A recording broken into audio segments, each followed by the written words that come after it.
Okay, so I like to start by applying a little bit of lip balm. So by the time I'm applying the lipstick, they'll be well moist and nourished. So I've prepped the skin. I've got a skin primer. And now I'm going to use a BB cream that I love doing, but I'm just using it on the high points.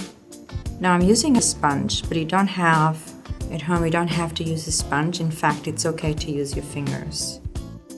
Now we can also use a tinted moisturizer for this effect because I want to give Jessica a sun-kissed look. So I'm going to start building the colors. I started with the BB cream and then I just keep building that tanned look.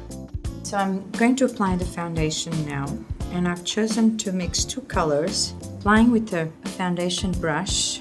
I believe that your face is not all one color. If you look at your face without makeup, there's a redness around here, there's a lighter area there or a darker area there. So it's better to have two, sometimes three colored foundations so you can better suit your skin. I use the foundation also as like a primer for the eyelids. It just gives me a neutral palette for when I start using the eyeshadows. But what the foundation does, and that the eyeshadow, it helps the eyeshadow to stay on, so it helps the colors to stay on all day long. Now I've applied it with a brush. I've applied the foundation with a brush, but I always love using my fingers because it just gives you a much smoother and natural look. The warmth of the fingers helps to blend the foundation.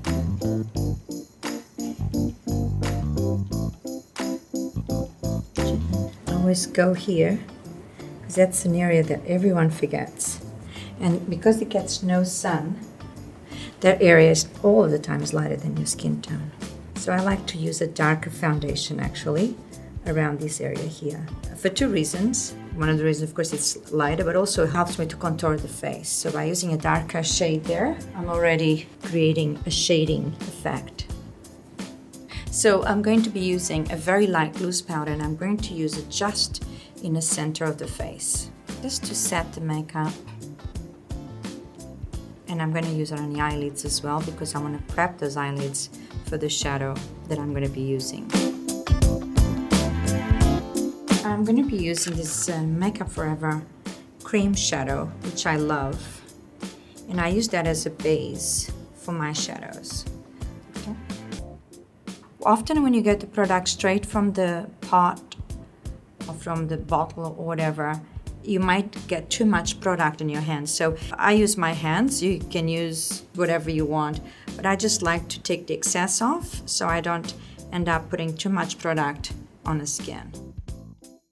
What I'm doing is highlighting the eyes. I'm creating a base for the eyeshadow, but at the same time I'm using that as a highlighter.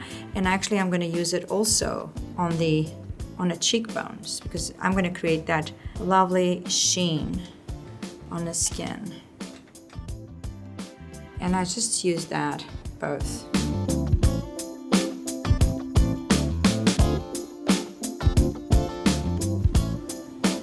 At the same time, I'm going to use a little bit in here. It's a very 70s trick. In the 70s, that this was a very famous makeup trick. As well as in there. It helps to enhance the lips.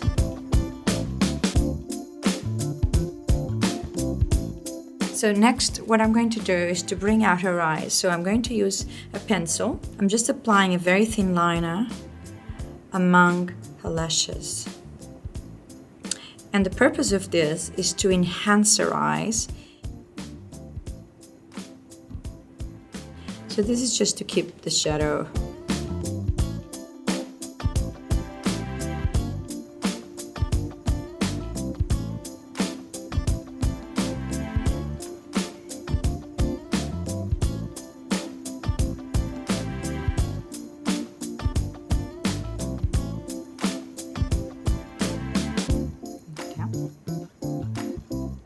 So I'm just doing a pencil liner just to give depth to this shadow that I'm going to apply.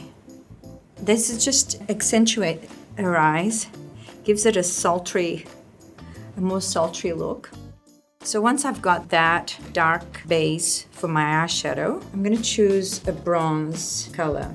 Now, just always be careful when you apply your eyeshadow. The first place where you apply your shadow is where the most product is going to be deposited. So as you get closer to the inner, it's going to be less product.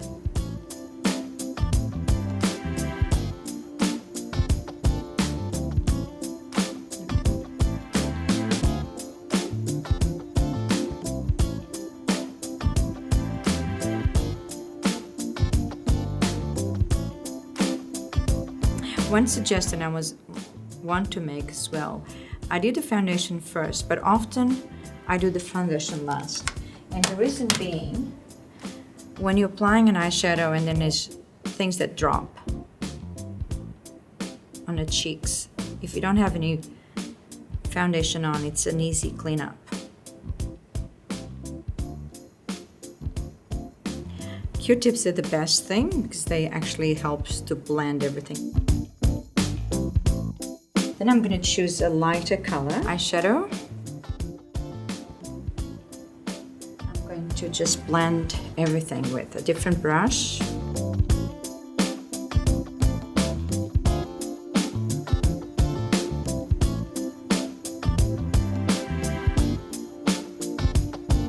So now, because I want to give her an accentless look, I'm going to go with a bit of yellow and I'm going to apply it here.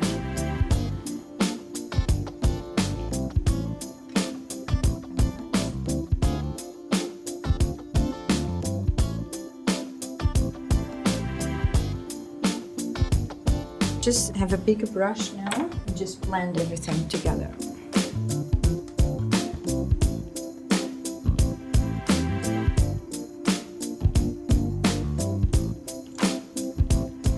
Gold pencil.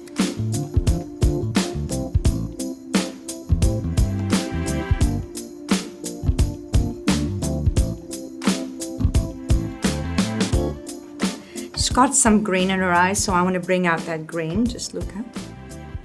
So I'm just going to use a green pencil.